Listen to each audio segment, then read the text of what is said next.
అమెరికాలో FBI director, federal bureau of investigation డైరెక్టర్గా Indian origin వ్యక్తి కష్ పటేల్ ప్రమాణ స్వీకారం చేశారు. ఆయన భగవద్గీత మీద ప్రమాణ స్వీకారం చేశారు. ఆయన అపాయింట్మెంట్ అమెరికన్ సెనేట్ కన్ఫర్మ్ చేసింది. అమెరికన్ సెనేట్లో 51-49 2 ఓట్ల ఆధిక్యంతో ఈయన అపాయింట్మెంట్ కన్ఫర్మ్ అయిందనమాట. డొనాల్డ్ ట్రంప్కి ఈయనంటే చాలా ఇష్టం కష్ పటేల్ అంటే. కష్ పటేల్ చాలా స్ట్రాంగ్ వ్యక్తి, ఈయన చాలా కఠినంగా పనిచేస్తారని చెప్పి డొనాల్డ్ ట్రంప్ కష్ పటేల్ని ప్రైజ్ చేశారు. గతంలో కష్ పటేల్ ఎఫ్బిఐ మీద, ఫెడరల్ బ్యూరో ఆఫ్ ఇన్వెస్టిగేషన్ మీద చాలా విమర్శలు చేశారనమాట. కష్ పటేల్ ఇంతకుముందు చాలా పెద్ద పెద్ద పదవులు కూడా చేశారు. ఆయన ఫార్మర్ కౌంటర్ టెర్రరిజం ప్రాసిక్యూటర్ అమెరికాలో. అదేవిధంగా అమెరికన్ డిఫెన్స్ సెక్రటరీకి చీఫ్ ఆఫ్ స్టాఫ్గా కూడా పనిచేశారనమాట.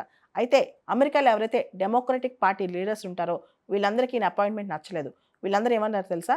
ఎఫ్బిఐ యొక్క స్వతంత్రత దెబ్బతింటది, ఇతను డొనాల్డ్ ట్రంప్ ఎలా చెప్తే అలా వింటాడు, ఇతని లీడర్షిప్లో ఎఫ్బిఐ అసలు బాగుపడుద్దా అనేది పెద్ద క్వశ్చన్ అనమాట. జనరల్గా FBI federal bureau of investigation డైరెక్టర్గా అపాయింట్ అయితే ఆ ఆఫీస్ స్వతంత్రత కోసం దాదాపు 10 సంవత్సరాలు ఆ డైరెక్టర్ని కంటిన్యూ చేస్తారనమాట. సో కష్ పటేల్ నిజంగా నిష్పక్షపాతంగా నిర్ణయాలు తీసుకోగలడా? ఎందుకంటే డొనాల్డ్ ట్రంప్కి చాలా ఫేవర్ చేశాడు ఇంతకుముందు ఈయన అనమాట. ప్రస్తుతం అమెరికన్ ఎఫ్బిఐ డైరెక్టర్ కష్ పటేల్ ప్రమాణ స్వీకారం, కష్ పటేల్ అవ్వటం, అందులోనైనా ప్రమాణం అనేది భగవద్గీత మీద చేయటం చాలా విశేషం సంతరించుకుంది.